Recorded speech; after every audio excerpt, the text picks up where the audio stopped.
wa ta'ala. Yang kita saksikan pada sore hari ini, secara tidak langsung kita bisa merasakan rasa dari keimanan. Bahwa keimanan kita kepada Allah Subhanahu wa ta'ala mempunyai rasa. Bagaimana ciptaannya, yaitu adalah air yang begitu luas, yang terasa asin. Sebagaimana kita yang sudah lama tidak merasakan bagaimana luasnya ciptaan Allah berupa lautan. Kita bisa menyentuhnya, kita bisa berenang di atasnya, kita bisa merasakan betapa agungnya Allah menciptakan sebuah lautan yang dulu pernah menenggelamkan seluruh dunia ini di suatu masa. Masya Allah, tidak terbayangkan. Kita merasakan juga deburan angin yang begitu halus lembut menerpa kulit-kulit kita. Masya Allah, bisa menggerakkan bahtera-bahtera yang ada di luar sana. Masya Allah. Bahkan di dalam ayat tersebut terdapat sebuah doa gitu kan. Bismillahirrahmanirrahim wa mursaha. Bagaimana Allah itu menggerakkan langit untuk yang mengangkut kapal-kapal yang bermuatan bagi bermanfaatnya manusia itu sendiri. Masya Allah, luar biasa. Hal ini tentunya sangat kita apresiasi. Ya, kita harus bersyukur kepada Allah Subhanahu wa ta'ala. Tentunya tidak lain tidak bukan, syukur ini akan membangkitkan semangat kita untuk beribadah kepadanya. Betapa kecilnya, betapa tidak berarti apa-apa yang manusia itu dibandingkan dengan ciptaannya Allah Subhanahu wa ta'ala.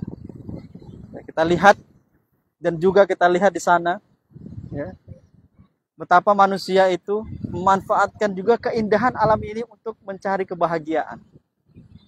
As-sa'adah, mencari kebahagiaan ini tentunya adalah bagian dari keimanan kepada Allah Subhanahu wa ta'ala, bagian dari nikmat yang Allah berikan kepada manusia agar manusia mengingat kepadanya. Ya, Masya Allah, kebahagiaan ini tentunya mempunyai motivasi atau dukungan untuk apa? Untuk beribadah kepadanya, untuk selalu mengingat, dan tentunya adalah ingin mencari, ingin mempelajari, ingin meneliti. Wahai orang-orang yang berpikir, wahai orang-orang yang mempunyai julukan yaitu ulil albab. Masya Allah. Alhamdulillah sore hari ini sudah bersama kita Bapak Dr. Misno yang mempunyai kanal Facebook ini. Masya Allah, sudah bersama kita panggil bersama-sama. Assalamualaikum Pak Dokter. Waalaikumsalam. Sehat Pak itu. Alhamdulillah. Yes, luar biasa sekali. Gimana? Rekan-rekan semua, kita harus tunjukkan bahwa kita berada di Pantai Karangjodo. Ya, di penduduk setempat menyebutnya Pantai Jambu, Anyer Pantai Jambu, Pak. Oh, Pantai Jambu. Betul, jadi bukan Karangjodo ya? Bukan ya, Anyer Pantai Jambu. Tapi Karangjodo nggak apa-apa juga sih. Ini sangat luar biasa. Tempat yang kita tempati sekarang ini melekuk ke dalam. Oh, seperti ini ya. Apa namanya dia apa ya? Teluk ya. Teluk ya. Ini teluk, luar biasa. Betul. Ini menandakan bahwa nelayan-nelayan itu pasti hilir singgah berada di sini. Iya. Menangkap ikan. Ini ada kapal-kapalnya. Masya Allah ya. Menangkap ikan untuk dinikmati oleh masyarakat setempat.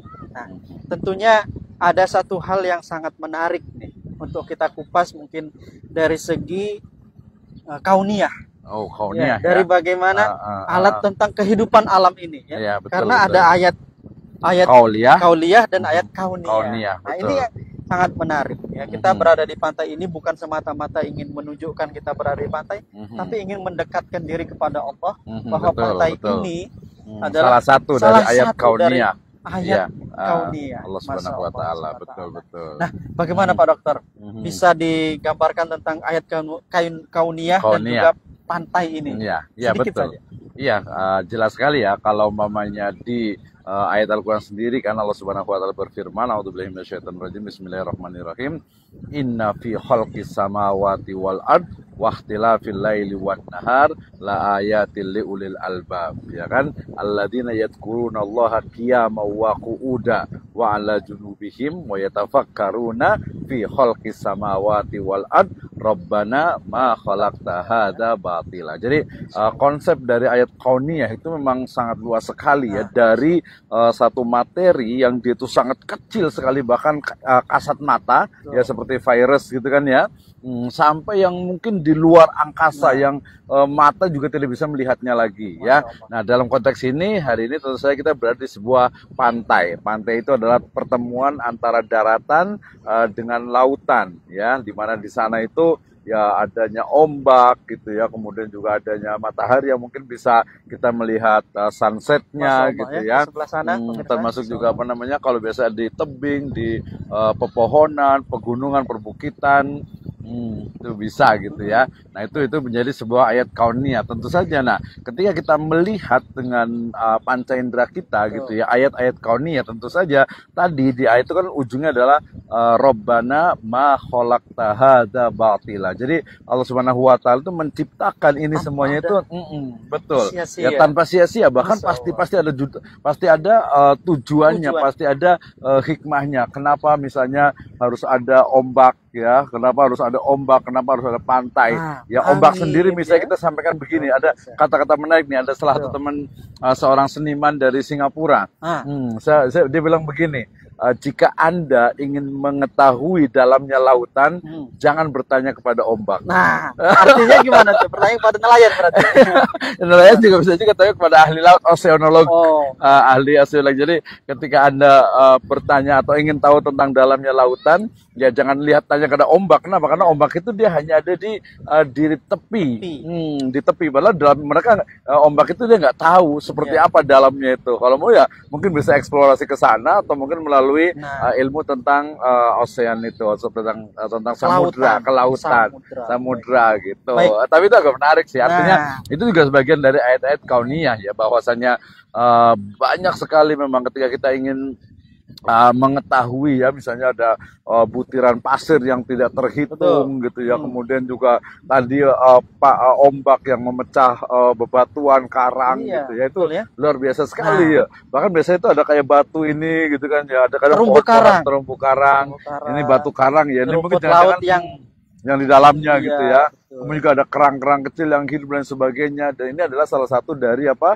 Ya tentu saja ini adalah ayat kauniyah Allah Subhanahu wa taala yang menjadi juga sumber pendapatan secara ekonomi juga gitu. Kita akan masuk ke situ nanti ya. Tapi agak panjang sih, kayaknya ini saya udah mau habis kayak baterainya. Baterainya mau habis, tahan sedikit ya. Insya Allah masih bisa buat kita jelaskan dari sisi ekonomi kelautan. Iya, sangat luar biasa sekali. Kita lihat di sini Pak Dokter bahwa ada masyarakat setempat sini memanfaatkan bibir pantai ini sebagai satu penghasilan ekonomi, betul ya, untuk jualan. Mereka berjualan jasa gitu kan ya. Mereka makan jualan produk, jasa ya. Kemudian bahkan mereka juga mungkin penghasilan dari sekitar dari ikan dan sebagainya. Iya, ada beberapa masih ada. Tetapi yang lebih konsen mereka itu lebih memanfaatkan pantainya itu sendiri. Iya, betul. Karena ini dari sisi ekonomi bagaimana Pak Dokter? Iya, kalau menurut saya sih ya. Syariah mungkin. Iya, betul. Jadi kalau konsep ini kan ya terlalu simple ya sebenarnya ekonomi itu. Jadi memanfaatkan yang sudah ada, kemudian mereka menjual gitu ya, baik itu produk ataupun jasa, ya seperti itu aja, terlalu sederhana gitu. Padahal harusnya bisa lebih dioptimalkan lagi, bisa lebih diberdayakan lagi gitu ya. Misalnya banyak nanti masuk ke dalam ini, nama itu manajemen destinasi pariwisata seharusnya itu. Jadi misalnya kalau mau jujur sih, sebagian besar ini kan sebagian itu besar itu adalah privatisasi ya, sebagian itu adalah namanya itu private beach namanya itu. Padahal itu kan, umum ya? Iya, umum itu sebagian saya sebelah situ kan bukan, sebelah sana bukan. Tapi kalau bicara tentang sumber daya alam itu luar biasa dari ujung ke ujung itu kan. Cuman ya sayangnya itu memang bukan Indonesia ya, mungkin masyarakatnya juga, tapi bukan hanya masyarakat sih sebenarnya, mungkin sistem kali ya. Jadi sistem yang menjadikan sumber daya alam kita itu ya diambil sama kapitalis gitu ya. Nah, kita lihat dari ujung ke ujung itu kan sebenarnya semua adalah sumber daya alam gitu ya, termasuk ikan kita tuh luar biasa, tapi ya ikan kita paling cuma pakai apa perahu kapal begini seperti ini, ya, sangat sederhana. Teknologinya Iya, sederhana. ya. Belum lagi tadi apa namanya, untuk bahan bakarnya juga cukup mahal, Betul. mesinnya. Belum lagi kita lihat dari pariwisata juga, masyarakat tidak ada inisiatif untuk melakukan inovasi misalkan snorkeling. Iya gitu. Ya, ada kemudian ada snorkeling speedboat. sih di dalamnya bukan Ya, ini sih. jadi pakai speedboat kemana, terus Sana. snorkeling dari sana ke sini. Iya, betul, Dan mungkin betul. masih belum banyak yang tereksplor dari sisi Iya, betul. ekonominya. Jadi dari itu sisi sendiri. inovasi ya. Betul. Nah, inovasi. Kemudian Jadi tadi kan makanya sebenarnya itu terlalu sederhana. Jadi Betul. hanya jualan makanan, kamar mandi, kemudian juga mungkin Ya. ada apa namanya, produk-produk tertentu. tempat-tempatnya Udah, itu juga aja. masih sangat sederhana. Iya, sangat Masya sederhana Allah. gitu. Tapi Jadi sudah luar biasa ya. Iya, Sudah ya. luar Ya, biasa. harus kita ini kan lah, itu tugasnya ini kali ya, apa namanya, untuk pemberdayaan, Nah, untuk mengajarkan empowerment, gitu. ya. Empowermentnya itu pemberdayaan. Oke, baik. Demikian pemirsa channel. Moga-moga masih ada baterainya Iya, ini. Masya Allah, baterainya Insya Allah ya. Mudah-mudahan masih bersahabat ada. Baik, nih. Kita demikian. jumpa lagi di yang akan datang. Jumpa ya. lagi di video yang selanjutnya. Assalamualaikum warahmatullahi wabarakatuh. Waalaikumsalam warahmatullahi wabarakatuh.